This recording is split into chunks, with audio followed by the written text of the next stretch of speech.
Hello, my garden friends. This is Jersey Shore Lisa from MyNJGarden.com, and I just wanted to show you how I'm going to hydrate the coconut coir that I bought in a dehydrated block form, and I'm going to mix my own seed starting mix to be able to start my seeds for my spring garden. So I ordered an 11-pound block from Home Depot. It came dehydrated in a box, just like this. They actually threw in a couple of extra pieces to make up the weight, to make sure that I got exactly what I ordered. And you can see that it's very dry and it's kind of flaky. I'm using coconut coir instead of peat moss because it's more sustainably harvested. Peat moss takes a very long time to form. And then also because it's more pH neutral. It's not as acidic as peat moss. When you make a seed starting mix using peat moss, it'll work fine. They really function the same way. They are very light and airy as far as material goes, so the fine roots of young seedlings have no trouble getting through that material and really growing unencumbered. When you use peat moss in your seed starting mix, you're going to want to add lime to it as well to balance out that pH, because the peat moss is acidic. But if you use coconut coir, you don't really need to worry about that.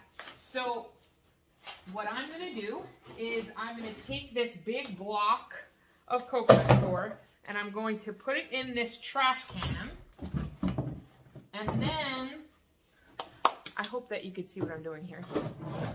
There you go. And then I have this bucket of warm water, and I'm just going to add this in. And that isn't going to do anything right away, but as it soaks in, that block of coconut coir is really going to come apart and become all fluffy and rehydrate and get it's probably going to fill up most of this 20-gallon trash can. I'm assuming it's going to fill up most of the trash can, or at least up to about there, probably more. I used a smaller block last year, and I actually got quite a lot of coconut coir when it was all hydrated again. So I kind of got a bigger container because that's not the only component of my seed starting mix. I'm also going to put vermiculite. So vermiculite is an organic ingredient. They're not all organic, but you can use it in organic growing. And it's great for moisture retention.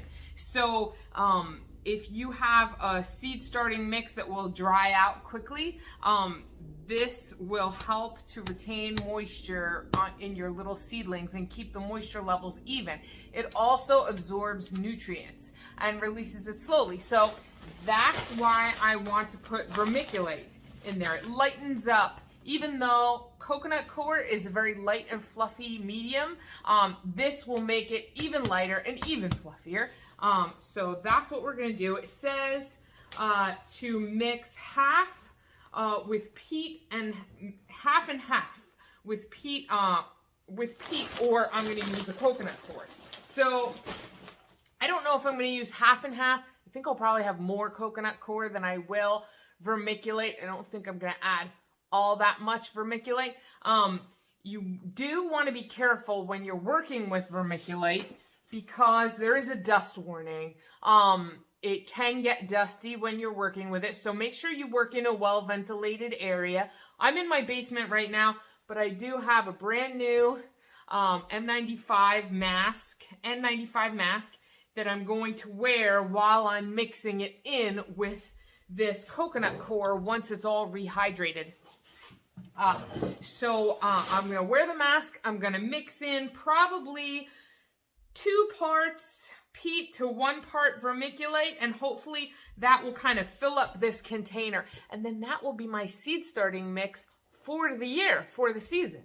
I don't think I'll need more than this. I also use little peat pods and things, but they are the onesie twosies. That's not really the bulk of what I'm going to do. So this is going to work really well for me to fill up all my seed starting containers. Hi everyone, again, Jersey Shore Lisa from MyNJGarden.com. Right now, we're outside in the greenhouse, and I wanted to continue my story about my seed starting mix that I've put together. And as you saw in the last clip, I had hydrated the coconut coir that I had delivered in a very hard, compact block. Now that's all done, and I wanted to show you what vermiculite actually looks like, because I showed you the bag and explained to you what it was, that it's a great additive for seed starting mix because it really lightens up the mix and allows little seedling roots to penetrate. And you can just see, like, it's basically, it feels like styrofoam. It's so light. And so you take this, you have to be careful not to inhale this stuff in because it does get dusty. But what you'll do is you'll mix that in. And what I did was mix about 1/3 that with 2/3 of the coconut coir, once the coconut coir was hydrated. So this is what the seed starting mix looks like once it's all mixed together. And I've already actually used some of this. So this is quite a bit. I mean, lifting this whole thing is tough. This is a very large volume of seed starting mix. For my property, I live on 1/3 of an acre, and I don't even plant all of it. But this will definitely last me this season and definitely into next season. So let me show you what I've started so far. I haven't started all that much, honestly, and it's because I'm slowing myself down on purpose. By February, I'm excited for spring and I want to get going.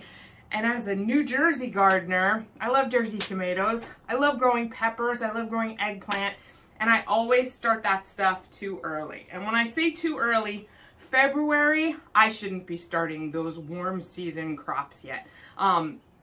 Not the ones like tomatoes and eggplant that come up fairly quickly. Peppers do take a little bit longer to germinate, but once they're up, they're basically just as fast as tomatoes. So I'm starting slow, but I still am excited to get going. So I've started some cold season seedlings. And you can see I'm not one to go out and spend a lot of money on the fancy seed starting trays or anything. I use a lot of recycled materials. So if you have those salad clamshells that come in the grocery store where you can buy greens, I use some pliables and some containers that pies came in with clear tops. Anything with a clear top, anything you might winter sow in. So winter sowing is kind of a planting method where you use milk jugs. So they're kind of transparent and the sun can get through. That's really what you want. So that's what I've used. I started with this seed starting mix on the 19th of February. Right now, I believe it's about the 24th or 25th of February, something like that. So I've done a few flats of things. What I have up here is dill and parsley, and some of these things haven't even germinated yet, but you can see there's condensation on the top. You really want to have there's some lettuce in there getting started. You really want to see that condensation on the top of the container so you know that the soil is still moist. I have artichokes started over here, and some kale is coming up. You can see kale in that little container there getting started.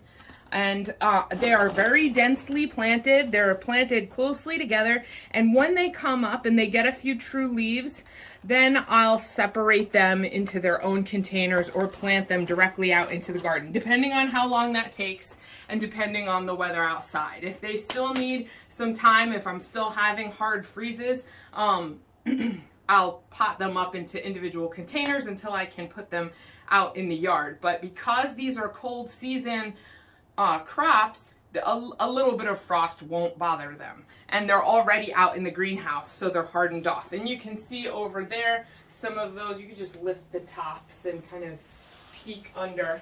But they're all recycled containers, and I've just labeled the larger containers. There's going to be quite a few plants in each one of them. That way, what I don't want to do is I don't want to keep seedlings covered for very long once they've germinated and come up. And when you use those big trays with 72 cells in them, you might not want to plant all the same thing in those trays. So you want to be able to take the dome off once the seedlings germinate and get going. The longer those domes are on after germination, that can lead to mold issues, it can lead to dampening off. Once the seedlings come up, you want to have air circulation. So that's why I've kind of put all the different types of crops in their own containers, so I can separate them out, take them out from under the dome once they've germinated, and they'll have some air circulation going. So that's where we are right now. We've got a good start so far, and I probably will end up starting tomatoes and peppers the second week of March. Then that'll be a good head start before the last frost date. I'll have some nice healthy plants, hopefully, once it gets warm and it's time to plant out, generally the first week of May, here where I live in Ocean County, New Jersey. So what seeds have you started, or are you planning to start this season? And have you ever made seed starting mix this way? Do you like using coconut coir, and what do you like about it? Let me know if you like the video. Hit like, hit subscribe, and I'll see you really soon. All right, thanks for watching. Bye.